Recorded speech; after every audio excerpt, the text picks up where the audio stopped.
我们世界各地的莲友们，大家中午好，阿弥陀佛。一位净土中的祖师大德，名字叫做一片上人，他是得道的高僧。他为了要救度苦海众生，闭关100天。在100天当中，他拼命的念佛，结果感召阿弥陀佛亲自来给他开示救度众生的方法，来指导他。阿弥陀佛他说啊，你誓愿不可思议啊！一片上人发的这种愿力，你要救度众生，不可思议，哀悯一切众生故，你能够同情众生在这个六道沉沦受苦啊，因为这个缘故，专劝融通念佛，你专门在劝导这一种最圆满的，而且大家都容易做得到的，可以讲说是最方便的这种念佛法门。这个是最上善根，慈悲至极啊！你是一个最殊胜有善根的人，而且慈悲到极点了，连阿弥陀佛都敬佩，很感动啊。阿弥陀佛说：“然而，或论信不信，或捡机非机。”意思就是告诉我们，这个时候如果去讨论到底对方信还是不信，能接受还是不能接受这个问题，或者说他是不是适合念佛的对象，还是不是那种对象，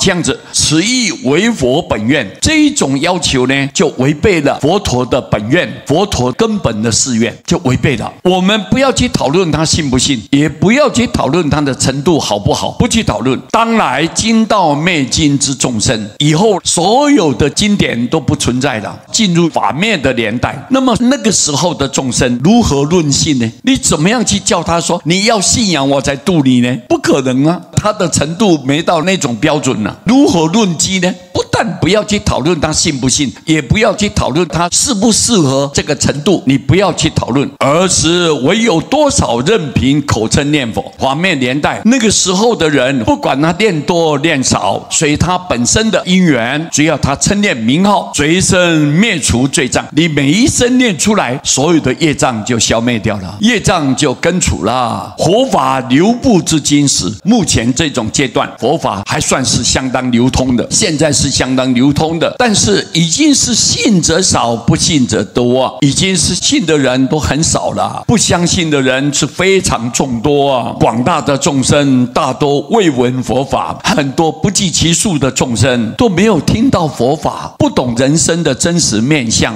他不懂，没有善知识随身，没有善知识随时来督促你、提醒你、教育你，没有，孤独卑贱、恶难、病人等主有之啊。他说有一些人啊，在晚年孤孤单单的，没有人作伴，有的人非常的卑贱啊，很庸俗，他本身没有程度，而且你看恶难病人生了重病，这种对象很多啊。何况经道灭尽之时呢，目前就有出现这种现象，何况在法灭那个年代，那更是悲惨啊。所以阿弥陀佛就告诉一片上人说：望你自今以后，我希望你从今以后呢，智慧门认他。智慧门就是他靠自力的，靠自己本身的能力，这一种我们就尊重他，不能诽谤，就尊重他。慈悲门自临呢，慈悲门就是他力法门呢，要跟阿弥陀佛的大慈大悲大愿大力一样的这种方式，依靠阿弥陀佛的愿力，我们要好好的领受啊，不可以怀疑，不论净秽，不论善恶，不管他是干净或者肮脏的，不管他是善的人恶的人，不论信疑，也不要去讨论他是相信的人或者是疑心病很重的人。总之不可论心之是非，不要去讨论他心是好还是坏呀，不去讨论呢。凡夫的心善恶共迷，我们呢想做善，但是善的背后可能隐藏了很多目的，它不单纯，动机不是那么善良，所以善恶共迷不可以作为出离之要道。这种做法，这种念头的人，品将没有办法跳出六道轮回啊，要离开生死苦海，用这种方法不是重要的途径，唯有称南无阿弥陀佛即得往生也。只要你单单称念南无阿弥陀佛，绝对可以往生的，这一点你要明白啊。以后你在宣扬正法的时候，这种年代这种众生，你必须要劝导他多多念佛，只要他肯愿意称念名号，人人都有希望，人人都有将来，人人都可以成就，人人都可以解脱。我现在慎重的告诉你啊，你要记住，永远放在心里面哦，各位。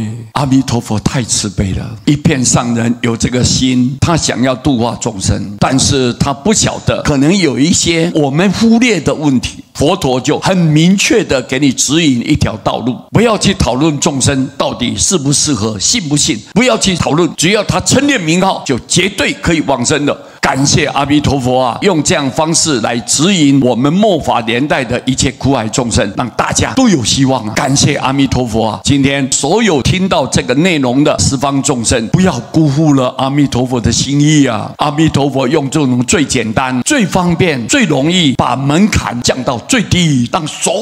有的一切众生，我们此世界的众生、他方世界的众生，包括恶道的一切苦海众生，阿弥陀佛都没有分别，一律平等救度。只要你称念，你就有机会；只要你有称念，你就有希望。佛用这种方式给我们众生带来无限的光明，我们很感恩阿弥陀佛，感恩阿弥陀佛，感恩阿弥陀佛。谢谢大家，阿弥陀佛。